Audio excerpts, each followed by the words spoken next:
Spend Friday with me as a childcare center owner. It's a Friday before a holiday weekend, so honestly, today's goal is just to wrap things up so that we can head into the weekend and enjoy it. So I did a couple of things on my computer, and then I needed to update my calendar just to go through and add all of the no school days so that we could make sure that when we actually have our school agers for our full days, that we are prepped and ready to just be prepared to have those extra kiddos in the building.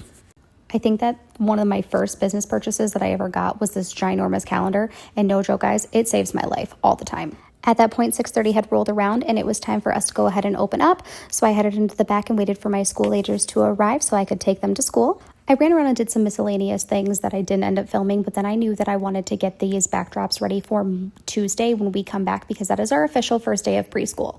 So I had these set up and I had them made once, but the tape that I used was not sticking to it, so I decided to use actual painter's tape and then to use glue dots on these backdrops just because I figured that probably would last a little bit better. So I went through and I made my lines on my little board. This is one of those days where I was using the girl math and it was definitely not good enough because my lines were so crooked. One backdrop down and another to go. So I went ahead and I started blowing up the balloons. This is still one of my teacher's balloon inflatable things. I told her that I needed to give it back to her and she said, well, I'm not actually going to use it. You're going to use it more often, so I'll just borrow it back from you. So I'm still hoarding hers. I used some ribbon to tie those clusters together. Again, I am not a balloon arch professional.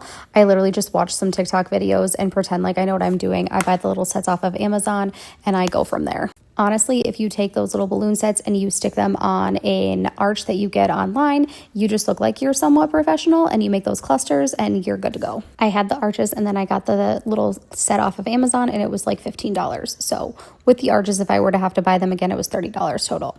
Headed onto my computer to do a couple of things, and then as I was getting ready to leave, I had to go jumpstart somebody's car. This little battery pack thing literally saves my life and makes me look like a hero all the time. So 10 out of 10 recommend one of those. Then I was done.